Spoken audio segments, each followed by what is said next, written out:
lovely students, how are you all? This is Mansi. Welcome back to the channel. So now we are going to continue with our chapter. Let's quickly get to the video. So now the next topic we have is hypotenuse of an isosceles right triangle. अब isosceles right triangle क्या होता है?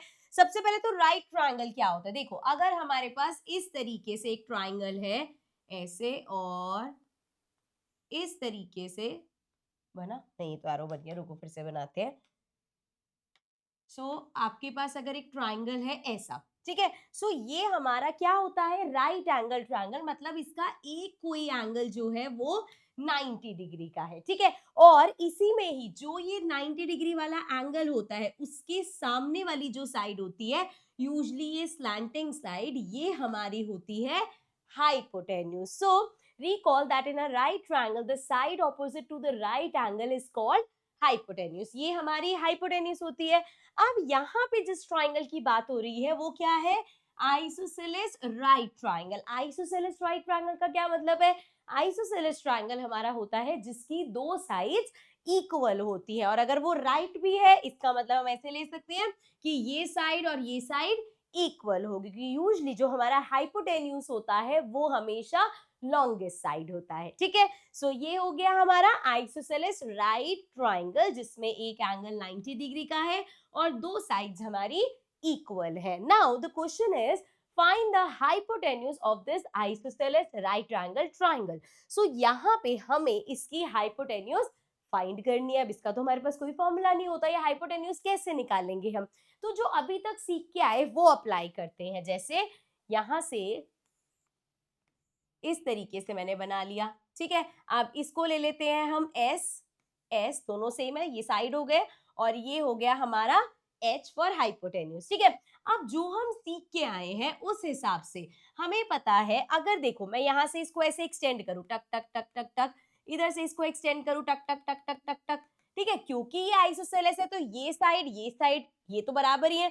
क्या होगा, ये इसके बराबर है, ये इसके बराबर है, और आपस में भी इक्वल है, तो ये सारी साइड्स क्या होंगी, सभी साइड्स हमारी इक्वल हो जाएंगे. अगर सभी साइड्स इक्वल है, एंगल 90 डिग्री है, तो ये क्या बन गया, ये एक स्क्वायर बन गया, ठीक है. स्क्वायर का नाम लेते हैं, let's call this P E A R, ठीक है. ये हमारा स्क्वायर PEAR हो गया. पर इससे फायदा क्या हुआ, देखो हमें अभी क्या निकालना है, H निकालना है. पहले क्या थी, वो ट्राइंगल का हाइपोटेन्यूज था. अब अगर हम देखें तो ये स्क्वायर का डायगोनल बन गया है. क्या बन गया है, डायगोनल है स्क्वायर का. और एक और नई चीज सीखी है हमने कि अगर आपके पास स्क्वायर का डायगोनल है, इतनी साइड लेंथ का अगर आप एक स्क्वायर बनाते हो, टक टक टक टक टक, ठीक है, इसको यहां से टक टक टक टक करो. अब ये जो स्क्वायर मैंने बनाया है इसको नाम दे देते हैं, लेट्स कॉल दिस ST. तो REST, ये एक और स्क्वायर बन गया. और इसकी खासियत क्या है इसकी खासियत ये है कि वो इसका जो छोटे वाला जो स्क्वायर है, देखो यहाँ दो स्क्वायर्स दिख रहे हैं हमें. एक है हमारा square PEAR which is the smaller square, ठीक है. ये है ना PEAR, ये वाला हमारा स्क्वायर है. इस स्क्वायर के डायगोनल पर एक और स्क्वायर बना है, square REST which is the bigger square. यहाँ पे देखो REST, ये इसकी साइड जो हमारी जो डायगोनल है, इतनी साइड लेंथ से एक और स्क्वायर बना है. अब इन दोनों के बीच में रिलेशन क्या है, हमें पता है, ये जो बड़े वाला स्क्वायर है इसका एरिया इस वाले स्क्वायर के डबल होगा. ये तो अभी हम करके आए हैं कि अगर आपके पास एक स्क्वायर है उसके डायगोनल जितनी साइड लेंथ का अगर स्क्वायर बनाओगे तो उसका एरिया डबल होगा. ये पढ़ के आए ना. तो इसकी हेल्प से हम यहाँ पे अपना जो H है वो फाइंड कर पाएंगे, क्योंकि देखो हमारा जो ये PEAR वाला स्क्वायर है इसका एरिया क्या होगा, इसका एरिया होगा, देखो इसकी साइड कितनी है S, तो इसका एरिया होगा S स्क्वायर, राइट. और अगर हम देखें REST, ये वाली जो है हमारी, इसका एरिया क्या होगा, ये वाला जो है स्क्वायर, इसका एरिया हमारा होगा, इसका एरिया होगा जितना ये हमारा H है वो इसकी साइड लेंथ है, तो इसका एरिया होगा H स्क्वायर, राइट. अब यहाँ से अगर हम देखें, सो अब देखो यहाँ पे हमारे पास क्या आ गया, अब इनके बीच का रिलेशन क्या है, इनके बीच का एक सिंपल सा रिलेशन है कि ये जो हमारा स्मॉल वाला है इसका जो एरिया है इसको अगर हम डबल करेंगे तो बड़े वाले का एरिया आएगा। क्या ये बात समझ आई? फिर से एक बार देखो, यहाँ पे जो हमारा बड़े वाला स्क्वायर है जिसका एरिया h स्क्वायर है, ये क्या होगा, इस वाले के एरिया के डबल होगा। ये तो हम कितनी देर से पढ़ते आ रहे हैं कि यहाँ पे जो बड़ा वाला स्क्वायर बनेगा उसका एरिया छोटे वाले के डबल होगा, बड़ा वाला जो स्क्वायर है उसका एरिया छोटे वाले के डबल होगा। सो यहाँ से हमें, अभी ये आगे काम भी आएगा, ध्यान रखना, यहाँ से हमें एक इक्वेशन सी मिल गई। अब अगर हम मान लेते हैं, लेट कर लेते हैं, let s equals to 1 unit, ठीक है, ये जो हमारा s है ये हमने मान लिया 1 है, तो अगर ये 1 होगा, सो देखो जरा ये क्या हो जाएगा, 2, ये आ गया 1 का square equals to h square, and ये 1 का square 1, 2 1 2, so 2 equals to h square, तो यहां से क्या आया, 2 इक्वल्स टू h स्क्वायर, अगर हमें h निकालना है तो क्या हो जाएगा, √2। तो इसका मतलब अगर हमारे पास जो साइड है वो 1 है, सो हमारा डायगोनल जो आया है या हाइपोटेन्यूज जो आई है वो कितनी आई है, √2। यही हमें यहाँ पे फाइंड करना था कि अगर एक आइसोसेलेस राइट ट्रायंगल है, इसमें हमने मान लिया कि उसकी साइड लेंथ 1 यूनिट है, तो उसका डायगोनल, या हम डायगोनल नहीं इसमें हाइपोटेन्यूज कहेंगे, उसका हाइपोटेन्यूज कितना आ गया, √2 आ गया, ठीक है। और यहाँ पे हमने कौन सा अपना कंसेप्ट यूज किया कि अगर कोई स्क्वायर है उसके डायगोनल जितनी साइड लेंथ का आप एक और स्क्वायर बनाओगे तो उसका एरिया छोटे वाले स्क्वायर से डबल होगा, ठीक है। ये चीजें बहुत आसान है, सुनने में डिफिकल्ट लग सकते हैं, लेकिन जब आप खुद कर रहे होगे क्वेश्चंस, खुद कंसेप्ट अप्लाई करोगे ना, तो ये आपको बहुत इजी लगेगा, ठीक है। चलो आगे बढ़ते हैं, ये हमारे पास आ गया हाइपोटेन्यूज √2 है। नेक्स्ट देखते हैं, नेक्स्ट क्या है। अब आगे वो पूछ रहे हैं what is the value of √2, √2 की क्या वैल्यू होती है, तो वो फाइंड करते हैं। सबसे पहले ट्राई करते हैं, अब देखो ये तो आपको पता है कि 2 कोई हमारा परफेक्ट स्क्वायर तो है नहीं, जैसे अगर मैं आपसे पूछूं √9 की क्या वैल्यू होती है, तो आप कहोगे मैम 3 वैल्यू होते हैं, क्योंकि हमें पता है 3 का जो स्क्वायर है वो 9 होता है, तो √9 इक्वल हो जाएगा 3 के। लेकिन क्या किसी भी नंबर का स्क्वायर 2 है, परफेक्ट स्क्वायर तो नहीं है 2, तो दैट मीन्स हमें यहाँ पे हम कह रहे हैं चलो डेसिमल में बता दो, किसी डेसिमल का मिल जाए। तो अब देखो इसको फाइंड कैसे करेंगे। सबसे पहले हमारा क्वेश्चन आएगा कि जो √2 है वो 1 से छोटा है या बड़ा, और √2 2 से छोटा है या बड़ा, ठीक है। ये कैसे हम निकालेंगे, देखो अब इसमें भी हम अपना स्क्वायर का कंसेप्ट लगाएंगे।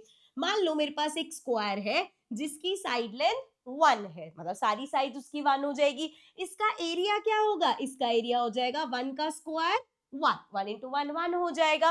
अगर हमारे पास कोई स्क्वायर है जिसकी साइड लेंथ √2 है, ठीक है, √2 मतलब इसकी सारी साइड्स √2 है, तो इसका एरिया क्या होगा, इसका एरिया होगा √2 इंटू √2, साइड स्क्वायर होता है ना, तो ये √2 इंटू √2 क्या होगा, 2 होगा। क्या किसी को इसमें दिक्कत है, देखो अगर √2 मल्टीप्लाई हो रहा है √2 से, तो बेसिकली 2 2 जा 4, अंडर रूट में 4 आ गया हमारे पास, और 4 किसका स्क्वायर होता है, 2 का, सो देयरफॉर √2 इंटू √2 इज 2। तो हमने यहाँ पे देखा कि अगर किसी स्क्वायर की साइड लेंथ 1 है तो उसका एरिया 1 है, लेकिन अगर उसी किसी स्क्वायर की साइड लेंथ √2 है तो एरिया 2 आ रहा है, एरिया ज्यादा आ रहा है, और एरिया ज्यादा आ रहा है इसका मतलब साइड लेंथ ज्यादा है। तो यहां से हम कह सकते हैं कि जो √2 है ना ये 1 से बड़ा है, क्योंकि हम देख सकते हैं कि जब हमने 1 साइड लेंथ ली तो एरिया कम आ रहा है, जब √2 साइड लेंथ ली तो एरिया ज्यादा आ रहा है, मतलब √2 1 से बड़ा है। इसी तरीके से अगर मैं एरिया निकालूं एक स्क्वायर का जिसकी साइड लेंथ 2 है, तो इसका एरिया क्या होगा, 2 इंटू 2 4। अब यहाँ पे हमने देखा भैया अगर साइड लेंथ हमने 2 ली तो एरिया 4 आ रहा है, इसका एरिया 2 है, इससे ज्यादा आ रहा है, मतलब √2 से बड़ा हो गया 2। सो यहाँ से हम कह सकते हैं √2 जो है वो 2 से तो छोटा है, तो मतलब जो हमारा √2 की वैल्यू होगी वो क्या होगी, 1 और 2 के बीच में, क्योंकि √2 1 से बड़ा है और 2 से छोटा है। ऑल्सो इसको हम क्या बोलते हैं, जैसे अगर कोई नंबर है हम कह रहे हैं इन दोनों के बीच में लाई करेगा, सो ये हमारा होता है लोअर बाउंड एंड ये हमारा होता है अपर बाउंड, ठीक है। तो यहाँ से मोटा मोटा हमें ये तो पता चल गया कि हमारा जो रूट 2 है वो 1 और 2 के बीच में आएगा, 1 point something 1 point something something something इस तरीके से कुछ आएगा। 2 से छोटा ही होना, 1.9 समथिंग चाहे आ जाए, लेकिन 2 क्रॉस नहीं हो सकता क्योंकि वो 2 से छोटा होगा। तो अब और डेप्थ में जाते हैं। Can we find closer bounds for root 2। अब हम क्लोजर बाउंड्स मतलब कि अभी तो आपने मोटा मोटा बोल दिया 1 और 2 के बीच में है, पर डेसिमल में थोड़ा आगे जाते हैं कि किसके एग्जैक्ट पास में वो वैल्यू आ रही है। तो देखो इसमें क्या करेंगे, यहाँ पे हमने क्या किया, 1.1 का स्क्वायर निकाला, 1.2 का स्क्वायर, 1.3, सो ये सब ऐसे आते हैं। फिर हमने 1.4 निकाला तो वो कितना आया, 1.4 का स्क्वायर आया 1.96, और ऐसे ही 1.5 का जब स्क्वायर किया तो वो 2.25 हो गया। 2.25 तो 2 से बड़ा हो गया, मतलब वैल्यू 1.5 समथिंग नहीं हो सकती। सो यहां से हमारे पास आ गया कि ये वैल्यू होगी 1.4, मतलब हमारा जो ये है ये 1.4 समथिंग समथिंग होगा। लेजर से लिख दिया मैंने। सो ये कितना होगा, ये 1.4 समथिंग समथिंग होगा, क्योंकि 1.5 जा रहे हैं और उसका स्क्वायर कर रहे तो वो 2 से बड़ा आ रहा है, तो रूट 2 की वैल्यू ये नहीं हो सकती। अब थोड़ा और आगे बढ़े, 1.4 1 कर दिया हमने, इसका स्क्वायर किया, ये आया 1.42 का जब स्क्वायर किया तो 2 पॉइंट समथिंग आ गया, मतलब फिर से क्या हो गया, 2 से बड़ा हो गया, मतलब ये हम नहीं ले सकते। तो 1.41, अब इससे और आगे जाएंगे। सो 1.411 का स्क्वायर करा हमने, फिर 1.412 का स्क्वायर किया, 1.413 का स्क्वायर, मतलब एक एक स्टेप आगे बढ़ रहे हैं। फिर हमने देखा कि 1.414 का स्क्वायर किया तो 1.99 समथिंग समथिंग आया, एंड जब 1.415 का स्क्वायर किया तो फिर से 2 से बड़ा आ गया। सो यहां तक हमने निकाला कि 1.414 का स्क्वायर कर रहे हैं तो 1 पॉइंट समथिंग समथिंग आ रहा है, 2 से बड़ा नहीं आ रहा। लेकिन अभी ये यहाँ पे है कि ये तो चलता ही जा रहा है, ये तो टर्मिनेट हुआ ही नहीं, ये तो अभी और मैं इसके आगे जाऊंगी। जैसे यहाँ पे मिल गया 1.414, इसके आगे 1 इसका स्क्वायर निकाल लो, फिर 4142 इसका स्क्वायर निकाल लो, 1.4143 इसका, ऐसे तो ये चलता ही रहेगा, कितनी बड़ी वैल्यू आ जाएगी, है ना। सो हमें यहाँ पे देखना है क्या ये कभी टर्मिनेट होगा, मतलब क्या हमें कोई ऐसा डेसिमल मिलेगा, जैसे will we ever get a number with a terminating decimal representation who square is 2, मतलब हम ऐसा नंबर ढूंढे। देखो इसको ऐसे समझना, जैसे रूट में 9 है, ठीक है, अब ये रूट 9 क्या होता है, 3 होता है ना, मतलब हमें पता है कि जब मैं 3 का स्क्वायर करूंगी तो ये 9 आएगा। अब हम क्या चाह रहे हैं, इसमें 9 की जगह हमारे पास 2 है, तो हम चाह रहे हैं यहाँ पे 1.414 तक तो मिल गया, एक पूरा नंबर मिल जाए जिसका हम अगर स्क्वायर करें, जिस नंबर का अगर स्क्वायर करें तो क्या आए, 2 आए। जैसे 3 का स्क्वायर किया 9 किया तो अंडर रूट 9 3 के बराबर हो गया। अब ऐसा कोई नंबर मिल जाए जिसका स्क्वायर 2 आए, बट ऐसा नंबर एग्जिस्ट ही नहीं करेगा। क्यों एग्जिस्ट नहीं करेगा, देखो हमने सिंपल सा फंडा देख रखा है, जैसे अगर आपके पास 1 है तो 1 का स्क्वायर क्या है 1, 2 का स्क्वायर क्या है 4। अब कोई भी अगर नंबर जिसके लास्ट में 2 है उसका स्क्वायर के लास्ट में हमेशा 4 होगा। जैसे अगर आप 12 का स्क्वायर करोगे 144, लास्ट में 4। इसी तरीके से अगर आप 22 का स्क्वायर करोगे लास्ट में 4, अगर आप 32 का स्क्वायर करोगे लास्ट में 4 आएगा, अगर आप 42 का स्क्वायर करोगे लास्ट में 4 आएगा। इसी तरीके से अगर 3 है किसी नंबर के लास्ट में तो उसके स्क्वायर के लास्ट में हमेशा 9 आएगा। अगर 4 है कोई किसी के लास्ट में तो उसके स्क्वायर के लास्ट में हमेशा 6 आएगा। क्यों, क्योंकि 4 का स्क्वायर 16 होता है, लास्ट 6। तो हमें देखना है कि ऐसा कोई भी नंबर नहीं है जिसके लास्ट में 2 आता हो। अब देखो आगे अगर हम 5 पे जाएं तो इसमें अगेन स्क्वायर में 5 आएगा, 6 पे जाएं स्क्वायर में 6, 7 पे जाएं तो 7 7 49, लास्ट में 9, 8 अगर है एंड में तो लास्ट में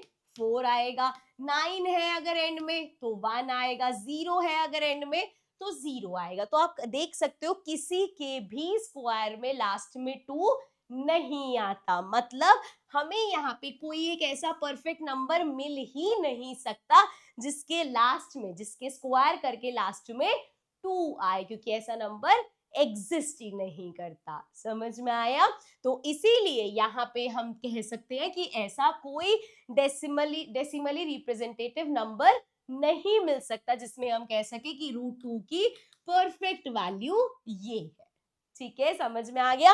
क्योंकि देखो अगर यहाँ पे जैसे लास्ट में 4 है तो इसका जब स्क्वायर करोगे तो लास्ट में 6 ही आएगा। लास्ट में अगर 5 है, जैसे इसके आगे की डिजिट देखिए, तो उसके लास्ट स्क्वायर में भी हमेशा लास्ट में 5 आएगा। अगर 6 है तो उसके स्क्वायर में 6 आएगा। 7 है, जो मैं अभी बता रही थी उस तरीके से। मतलब कोई भी आप यहाँ पे लास्ट डिजिट ले आओ, उसका स्क्वायर करेंगे तो लास्ट डिजिट 2 हो ही नहीं सकती। तो इसका मतलब √2 में डेसिमल में हमारे पास ऐसा कोई परफेक्ट नंबर नहीं एग्जिस्ट करता। फिर उन्होंने कहा चलो ठीक है, क्या हम इसको फ्रैक्शन में लिख सकते हैं, m/n की फॉर्म में लिख सकते हैं?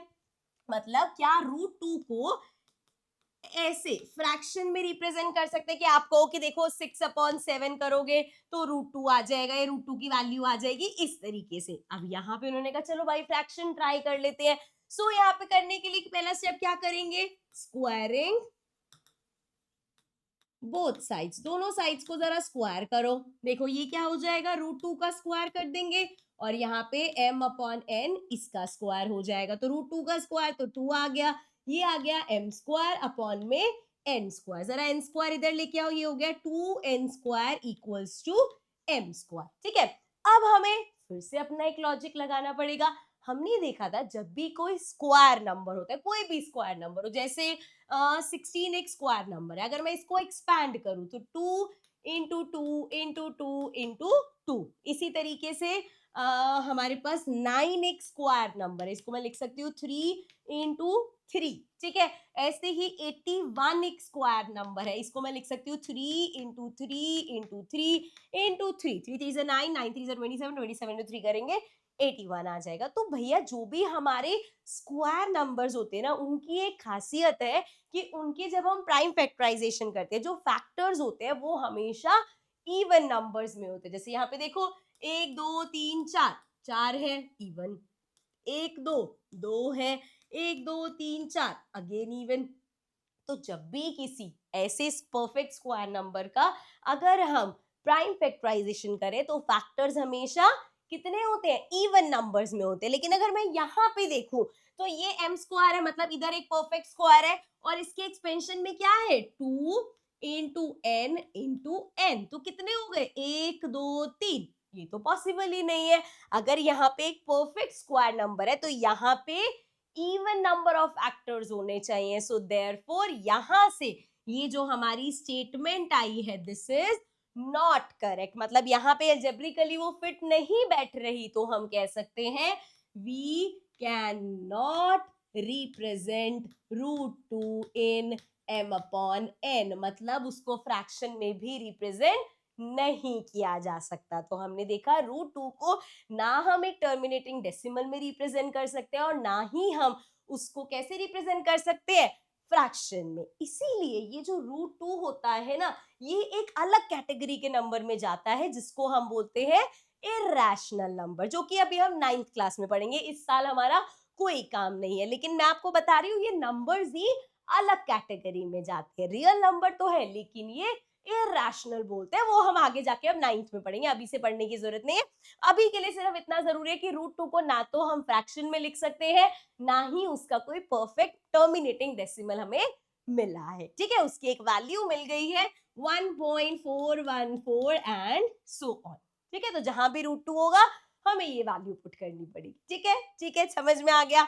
चलो आगे देखते हैं, हमारे पास है फिगर इट आउट के questions. So now we have figure it out page number 39 पे। सबसे पहला क्वेश्चन है, earlier we saw a method to create a square with double the area of a given square paper There is another method to do this, in which two identical square papers are cut in the following way. Can you arrange these pieces to create a square with double the area of either square? So अभी हमने देखा था जब हमने दो identical squares लिए थे and कैसे उसको कट करके हमने डबल को किया था, जब हम वो डबलिंग द स्क्वायर वाला मेथड कर रहे थे। अब वो कह रहे हैं इस तरीके से अगर हम पेपर को कट करते हैं तो अब इसको आप कैसे अरेंज करोगे कि जो स्क्वायर बने उसका एरिया डबल हो। तो आओ देखते हैं पेपर की हेल्प से ताकि ज्यादा क्लैरिटी हो। ठीक है, तो आओ फटाफट करते हैं इसको। अब इस क्वेश्चन में क्या करना है ना, देखो पहले भी हमने ये देखा था कि जब हमारे पास इस तरीके से एक स्क्वायर था और इसी का ही एक आइडेंटिकल स्क्वायर था हमारे पास, तो हमने इसको क्या किया था, हमने सिंपली यहाँ पे इसको 4 पीसेस में कट किया था और इसके अराउंड लगा के प्रूव कर दिया था कि एरिया डबल हो गया। अब वो कह रहे हैं कि इसी चीज़ को यहाँ पे हमने 4 पीसेस करे, कि आपको ये 4 पीसेस करने की ज़रूरत ही नहीं है, एक और तरीका भी है जिससे आप ऐसा कर सकते हो कि ये दो आइडेंटिकल स्क्वायर है एंड इसको कट करके हम एक बड़ा स्क्वायर क्रिएट कर सकते हैं विदाउट डूइंग दैट 4 पीसेस। ठीक है, तो क्या करते हैं, सबसे पहले इन दोनों आइडेंटिकल स्क्वायर को हाफ हाफ कट कर लेते हैं। सो डायगोनल से, जैसे स्क्वायर है ना, ये उसका डायगोनल हुआ, तो डायगोनल से हम इसको कट कर लेते हैं। ये लिया हमने पहला स्क्वायर हमारा। सो ये हमने दोनों स्क्वायर्स अपने डायगोनल से इस तरीके से कट कर लिए। अब यहाँ पे इन दो स्क्वायर के 4 पीसेस मेरे पास है, इसको हम किस तरीके से कनेक्ट करें कि हमें एक ऐसा स्क्वायर मिले जिसका एरिया इन दोनों का सम हो। ठीक है, अब देखो हमें पता है जो डायगोनल है वो साइड लेंथ होना चाहिए, तो साइड लेंथ होने के लिए मैं इसको ऐसे रख लेती हूँ, ये बन गई स्क्वायर की साइड लेंथ।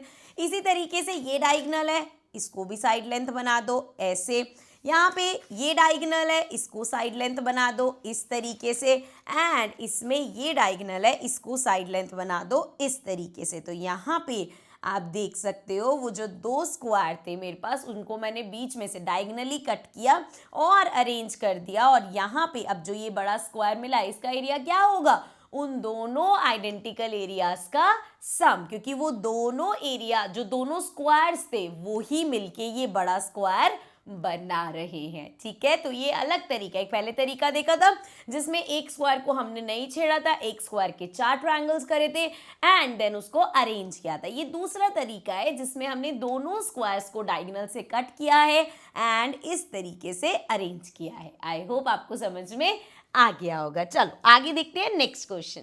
ठीक है, समझ में आ गया कैसे स्क्वायर बनाया, तो नेक्स्ट क्वेश्चन देखते हैं। क्वेश्चन नंबर 2 है हमारे पास। The length of the two equal sides of an isosceles right triangle is given.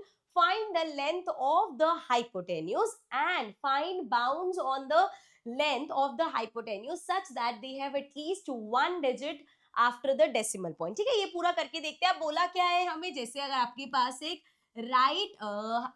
Isosceles right triangle है जिसकी ऑफ कोर्स दो साइड सेम है, तो वो सेम साइड्स आपको दे रखा है। जैसे यहाँ पे दे दिया कि ये 3 और 3 है, तो बताओ इसका हाइपोटेन्यूज कितना होगा। अभी जब हम ये डिस्कस कर रहे थे हमने पूरा वो देखा था एंड हमने देखा था कि अगर साइड 1 और 1 है तो ये कितना होगा, √2 होगा, है ना, ये हमें पता है।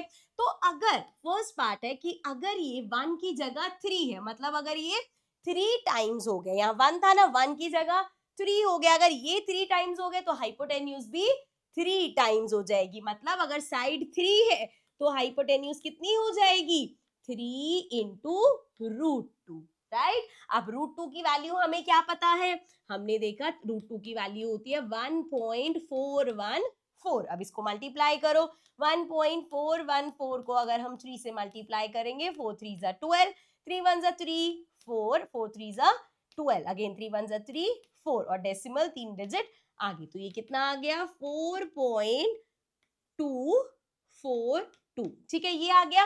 अब यहाँ पे उन्होंने क्या बोला था, find bounds on the length. अब यहाँ पे जैसे हमारी वैल्यू आई है 3√2, तो अब ये 3√2 किन दो नंबर्स के बीच में लाई करेगा, फाइनल वैल्यू क्या आई है 4.242। तो हम कह सकते हैं कि ये जो है ये 4.2 एंड जो एच है हमारा वो लाई करेगा 4.2 और 4.3 के बीच में, जिसमें ये हमारा लोअर बाउंड हो गया, ये अपर बाउंड हो गया। जैसे हमने वो लिखा था ना कि जो √2 है भाई वो हमारा 1 और 2 के बीच में लाई करता है, तो ये लोअर बाउंड था, ये अपर बाउंड था। इसी तरीके से यहाँ पे जो हाइपोटेन्यूज है 4.2 और 4.3 के बीच में लाई करेगी। सिमिलरली सेकंड पार्ट, सब पार्ट सेम इसी तरीके से होंगे, एक एक करके कर लेते हैं। सेकंड पार्ट है हमारा, अगर साइड लेंथ 6 है, मतलब अब क्या हो गया, यहाँ पे अगर ये 6 है तो देखो 1 थी तो √2 था, 6 होगी तो हाइपोटेन्यूज भी 6 टाइम हो जाएगी, तो हाइपोटेन्यूज क्या हो जाएगी, 6 इंटू √2 विच इज 6 इंटू 1.414, क्योंकि हमें पता है, देखो ये करेक्ट वैल्यू नहीं है, ये तो अभी ऐसे है ना, नॉन टर्मिनेटिंग है, चलता जाएगा, इसीलिए हम परफेक्ट, ये जो आंसर है ये परफेक्ट नहीं, ये भी तो ऐसे ही आएगा कि इसके आगे भी बहुत सारे नंबर्स होंगे, तभी हम कह रहे हैं कि भैया 4.3 तक नहीं जाएगा क्योंकि वो बड़ा हो जाएगा, इन दोनों के बीच में कहीं आएगा। सेम इसका करना है, 6 से मल्टीप्लाई कर लेते हैं, सो वी हैव 1.414 को अब हमें करना है 6 से, तो 6 4 जा 24, 6 1 जा 6 7 8, 6 4 जा 24, 6 7 8, सो ये आ गया 8.484, विच मीन्स कि अब जो हमारी हाइपोटेन्यूज है वो 8.4 और 8.5 के बीच में लाई करेगी। ये हमने इसके बाउंड्स निकाल दिया। थर्ड पार्ट पे आ जाओ। थर्ड पार्ट में क्या दे रखा है हमें, थर्ड पार्ट में साइड लेंथ दे रखी है, अगर साइड लेंथ 8 होगी तो क्या हो जाएगी, हाइपोटेन्यूज 8√2 हो जाएगी, विच मीन्स 8 इंटू 1.414, सो यहाँ मल्टीप्लाई कर लेते हैं, 1.414 को मल्टीप्लाई करेंगे 8 से, सो ये हमारा हो जाएगा 8 4 जा 32, 8 1 जा 8, 9 10 11 एंड 8 4 जा 32 अगेन 33 प्लस करके आ गया, 8 1 जा 8, 9 10 11 एंड 3 डिजिट पहले, सो ये आ गया हमारे पास 11.312 अगेन डैश डैश डैश, ठीक है, सो दैट मीन्स जो हमारी हाइपोटेन्यूज है वो लाई करेगी 11.3 और 11.4 के बीच में, ठीक है, क्लियर है। लास्ट पार्ट में हमारे पास है 9, ठीक है, ये रब कर रही हूं मैं। सो लास्ट पार्ट है, अगर साइड लेंथ होती है 9, सो अच्छा नहीं, एक पार्ट मिस कर दिया हमने, हमने बीच में ही 4 छोड़ दिया, अभी कराती हूँ, रुको, ये सेकंड पार्ट नहीं, ये थर्ड पार्ट था, रुक जाओ भाई, ये हमारा फोर्थ पार्ट था, ठीक है, सो सेकंड पार्ट मिस कर दिया हमने, पहले सेकंड पार्ट कर लेते हैं।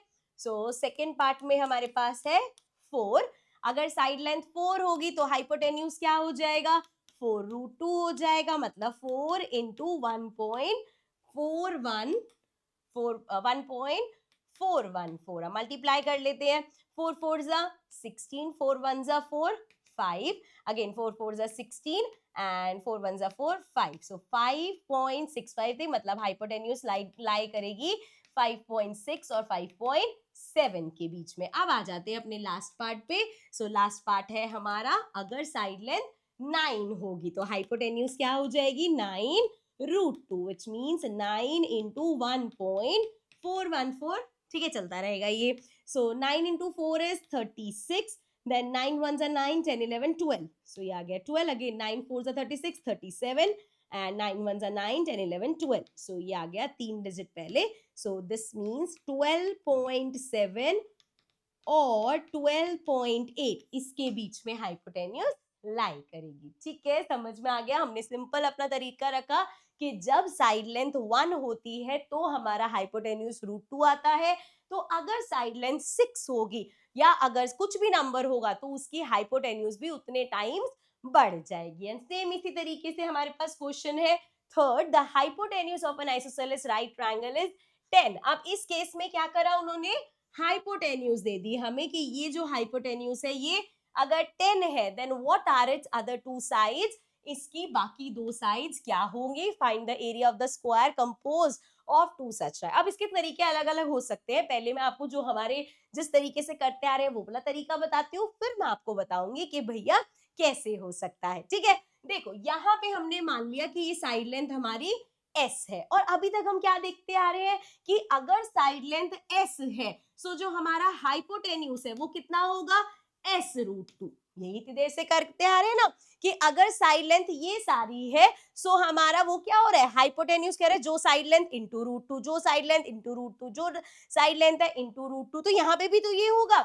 अगर साइड लेंथ s है तो हाइपोटेन्यूज कितनी होगी, s√2, और हाइपोटेन्यूज दे कितना रखा है, 10 दे रखा है, तो ये हमारा हो जाएगा s√2, ठीक है, अब क्या करेंगे यहाँ पे, हम यहाँ पे एस को उधर भेजेंगे तो अपॉन में चला जाएगा, √2 को इधर भेजते हैं। अब यहाँ पे ना एक चीज आने वाली है रैशनलाइज, जो अभी आपको नहीं समझाई तो उसका एक तरीका निकाल के हम वो कर सकते हैं कि इसको स्क्वायरिंग बोथ साइड कर दे, क्योंकि मुझे यहाँ से रूट हटाना है, तो स्क्वायरिंग बोथ साइड्स। अभी मैं दूसरा तरीका भी बताऊंगी इसका, डोंट वरी। सो ये हमारा हो जाएगा 100 एंड यहाँ पे हो जाएगा s का स्क्वायर इनटू में √2 का स्क्वायर करेंगे 2 आ जाएगा, 2 को इधर भेज दो, ये आ गया 100 अपॉन में 2 इक्वल टू s स्क्वायर, इसको कैंसिल करो, ये आ जाएगा 50 एंड ये हमारा आ जाएगा 50 इक्वल्स टू s स्क्वायर। इधर स्क्वायर है तो s की वैल्यू क्या हो जाएगी, अंडर रूट में 50 हो जाएगी, एंड अंडर रूट में अगर 50 है हमारे पास तो इसको हम लिख सकते हैं 5 इंटू 5 इंटू 2, है ना, 5 2 10, 10 5 50। अब 5 का तो पैर बन गया, वो रूट से बाहर आ जाएगा, तो ये आ गया 5√2। सो देयरफॉर साइड कितनी निकल के आ गई, साइड हमारी होगी 5√2। ठीक है, एक तरीका तो ये है। दूसरा, आप ध्यान से तरीका समझना, देखो अगर हम इसको ऐसे लेते कि भैया हमें तो याद नहीं रहा कि इसको ऐसे कर सकते हैं, हमने देखा कि यार ये मेरे पास एक आइसोसेलेस राइट ट्रायंगल है, अगर इसकी साइड जो है ये मैंने एस ले ली, ये भी एस है,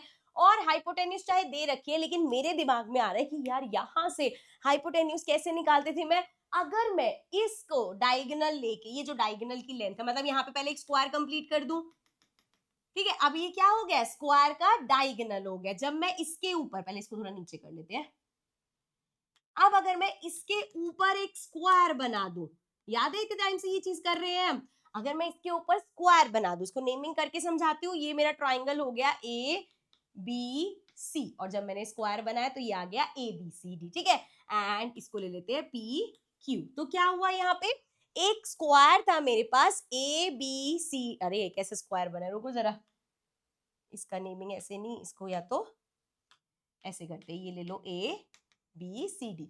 सो A B C D square था, उसका डायगोनल ए सी था, उससे हमने एक बड़ा स्क्वायर बना दिया। तो यहाँ पे मुझे ये पता है जो बड़ा वाला स्क्वायर है सी पी क्यू ए, ये जो बड़ा वाला स्क्वायर है इसका जो एरिया होगा, एरिया वाली अप्रोच से कर रही हूं मैं, इस बड़े वाले स्क्वायर का जो एरिया होगा वो क्या होगा, छोटे वाले का डबल, मतलब छोटे वाले का जितना एरिया है, छोटा वाला स्क्वायर क्या है ए बी सी डी, इसका जितना एरिया है उसको डबल करोगे तो बड़े वाले का एरिया आएगा। ठीक है, अब बड़े वाले का एरिया निकालना आसान है क्योंकि डायगोनल ये दे रखा है, हाइपोटेन्यूज 10 गिवन थी ना, ये 10 है तो स्क्वायर का बड़े वाले का एरिया क्या होगा, 10 इंटू 10 मतलब 100, और ये किसके बराबर है, 2 इंटू में area of A B C D, इस वाले स्क्वायर का एरिया क्या होगा, इसकी सारी साइड्स कितनी है, एस है, तो इसका स्क्वायर होगा एस स्क्वायर। ठीक है, तो यहाँ पे 2 फिर से वही सिचुएशन आ गई, 100/2 करा, एस स्क्वायर कैंसिल किया, ये आया 50, ये आ जाएगा अंडर रूट में 50, और फिर हमने देखा एस हमारा क्या आया था 5√2। देखा, तो इस तरीके से भी निकाला जा सकता है। और यहाँ पे किसी को भी अगर प्रॉब्लम है तो मैं एक बार और फटाफट से समझा देती हूँ। तो अगर आपके पास इस तरीके से एक isosceles triangle, isosceles right triangle है, तो यहाँ पे हमें पता है आइसोसेलेस है, ये साइड अगर एस है तो ये साइड भी एस होगी और ये हमारा हाइपोटेन्यूस होगा। ठीक है, तो जब भी हमें ऐसे दिखता है हम क्या कहेंगे, यार इसको ना स्क्वायर बना लेती हूँ मैं। सो यहाँ से टक टक टक टक टक टक और इधर से भी स्ट्रेट टक टक टक टक, तो अब मेरे पास क्या हो गया, मेरे पास ये स्क्वायर आ गया। Let's call this A B C D. ठीक है, यहाँ तक तो किसी को दिक्कत नहीं है, ये पूरा एक स्क्वायर बन गया। अगर मैं इसके एरिया की बात करूं, so area of A B C D कितना होगा, इसका एरिया, साइड कितनी है, सारी साइड्स बराबर, S into S, S square. So इसका एरिया क्या है, एस स्क्वायर। यहां तक समझ में आया। अब एक स्टेप और आगे बढ़ते हैं। अब अगर हम कहें कि भैया ये स्क्वायर है, इसका डायगोनल क्या है, एच है, तो इसका डायगोनल से, तो जितनी इसका डायगोनल की साइड लेंथ है उससे अगर मैं एक स्क्वायर बना दूं इस तरीके से, और स्क्वायर का नाम दे देते हैं बी डी ई एफ। ठीक है, सो बी डी ई एफ ये स्क्वायर है।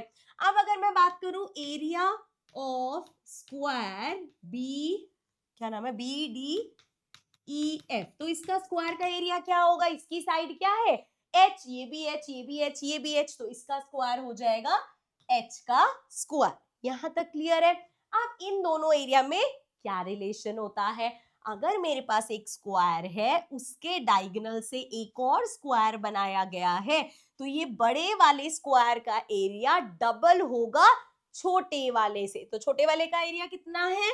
छोटे वाले का एरिया था एस स्क्वायर, इसका अगर आप डबल कर दोगे तो बड़े वाले का एरिया आ जाएगा। सो यहां से मुझे एक इक्वेशन मिल गई कि हाइपोटेन्यूज का स्क्वायर हमेशा बराबर होगा साइड के स्क्वायर के डबल के। मतलब अगर क्वेश्चन में कहीं पे भी मुझे ऐसे दे रखा होगा, हाइपोटेन्यूज दे रखी है, साइड निकालो, बहुत आसानी से मैं निकाल दूंगी। फॉर्मूला क्या है कि हाइपोटेन्यूज का स्क्वायर बराबर होता है साइड स्क्वायर के डबल के, है ना। सो हाइपोटेन्यूज मतलब 10, 10 का स्क्वायर ये आ जाएगा 100 इक्वल्स टू 2s स्क्वायर, 2 इधर आएगा तो ये हमारा हो जाएगा 50 एंड s स्क्वायर आ जाएगा 50, s आ जाएगा अंडर रूट में 50 विच इज 5√2। तो कहीं मुझे ये कुछ भी करने की जरूरत नहीं है, सिंपल अपना फॉर्मूला याद रखना है कि हाइपोटेन्यूज का स्क्वायर जो होता है वो साइड स्क्वायर के डबल होता है। सेम इसी तरीके से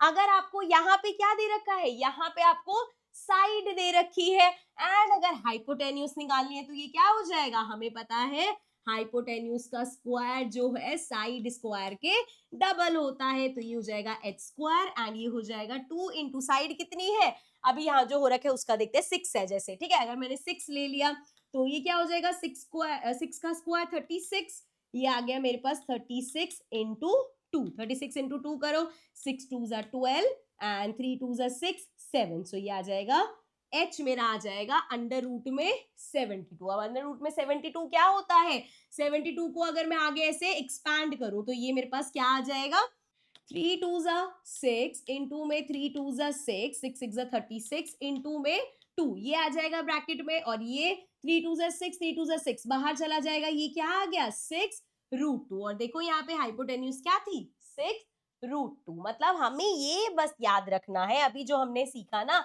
उसमें हमने ये सीखा कि जब भी आपके पास ऐसा कोई केस होगा सो हाइपोटेन्यूज का जो स्क्वायर है वो साइड के स्क्वायर के डबल होगा। अब इसको डायरेक्ट अप्लाई कैसे करेंगे, आओ देखते हैं example number 1. Now example 1 says find the hypotenuse of an isosceles right triangle whose equal sides have length 12.